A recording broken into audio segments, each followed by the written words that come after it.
Hi Stampers, welcome to my stamping spot again today. Today I'm going to show you a scrapbook page that we made at my stamp club this past Monday. I have a scrapbooking club that meets, and I'm not going to bore you with all the details of this. A couple things. I'm going to give you all the dimensions. This is our first page, and this was our second page. I'm a very clean line, simple girl when it comes to scrapbooks, so I'd like to just share those with you each week or each month that we make these. The one thing I'm going to show you is this cute little technique, the little flower, and if you can tell, it's very stiff, kind of crunchy. You can see that right there. This is a cool little accessory to make. You can make this and use on cards, use on gift packaging, use it all different kinds of ways. So first of all, let me give you the dimensions of the pages and all the different elements on here. Of course, this is our 12 by 12 paper. Our first little thing up here, sorry, I just lost my train of thought. This is our Bashful Blue, and well, let me actually start with the bottom. This is the Designer Series paper, and this is 3 by 11. This is Bashful Blue, and it is 8 inches by 11. I just trimmed off a little bit, half an inch, so you can have a nice border here. The white, Whisper White piece here is 2 1/4 by 4. The Bashful Blue underneath is 2 1/2 by 4 1/4. And then both of the chocolate chip pieces here are 4 1/4 by 5 1/2. This is our gray 1 1/4 inch striped Grossgrain ribbon, and I just taped that around, wrapped it around the back, and then just tied a little tag piece on here. Again, I'm going to show you how to make this in just a few minutes. Our second page, this piece is 4 1/2 by 3 3/4. The next piece here is 4 1/2 by 4. Our center piece is 2 1/2 by 8.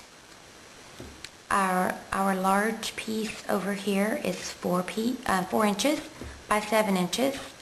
Down here in the corner we have 3 inches by 7, and then our white piece on top is 2 3/4 by 6 3/4. Always cut down just 1/4 inch off each side when you're layering. And our last piece here is 4 inches by 4 inches. Okay, let's start with how to make our little flower. First, you're going to start with just some cardstock and our scallop circle punch. And you're going to punch out 5 pieces. So let's do that.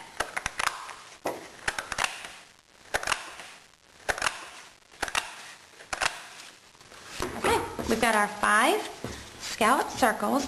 Then you're going to take just a empty bottle. Great to use your Stampin' Mist empty bottles and just keep those. I always keep those on hand for different things. Anyways, we're going to spray down our pieces really, really good.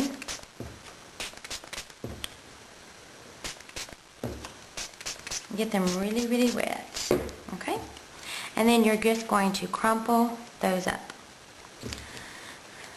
The water just really makes the paper flexible and allows you to work with it really well. So we're just going to crumple those up and set them aside to dry. And one thing I did not mention, there's 2 ways that you can punch the hole in the center of these. And let me demonstrate that again. I'm going to set these over here to dry. You can do it one of 2 ways. You can take your 5 circles and put them together, and before you even wet them, take our crop-a-dile. And crop-a-diles are awesome. They will cut through tons of paper. And you can just poke out a hole in the center, and then you can proceed to wet all your pieces and crumple them up. Or I'll show you the second way when I undo these. So that's how we get started. And through the magic of television, I already have 5 done and dried. So we're going to open those up. You can see they're just all crumpled up. So we'll open all 5 of these up. And these I went ahead and had punched the holes ahead of time. But I'll show you what you can do if you don't have the crop-a-dile. And you can see I ripped one. If you do, no big deal. It's just going to add more character to your flower. But do be careful because you don't want them all ripped to pieces. So we open all these up. Here we go. Okay. Then we're going to layer them all together. Just like this. It's a little tricky if you've already punched the holes. You kind of want to find those holes. So you've got all of them lined up together, opened up. Then these are awesome. These are our rhinestone brads. They're just the clear circle. And there are just several different sizes in here. There's a large one. There is a medium size. And there's some teensy tiny ones right here. We're going to use the medium size. I think that'll work best for this. And you're just going to push these through the hole like this and open up your brad. And that's basically all you do. After you finish doing that, you want to start crumpling these little guys up and shaping your flower. Really, really simple. Makes the cutest little embellishment for cards or scrapbooks or little brooches that you can make. Anything you want to do. They're just really, really cute flowers. And the great thing is when they dry, they are very stiff and they keep their shape very well. So I'll just open this up just a little bit, and then so you can see the little center circle brad there. And there you go. That is the simplest, easiest little flower embellishment to make. One quick little thing, if you do not have the crop-a-dile, you can do this another way, punching the holes. Just open all of your flower petals back up and stack them on there again. And most people do have a paper piercer, and our little mat pack that comes in our catalog, there's a cutting board under there, and then a great little foam mat pack. Just put all these together, use your paper piercer, and it will go through all of your pieces. And I always just kind of do like this just to get a really good hole. But then you can put your brad through there, and you don't have to have the expense of the crop-a-dile. Crop-a-diles are great tools. They're really good to use on all different things.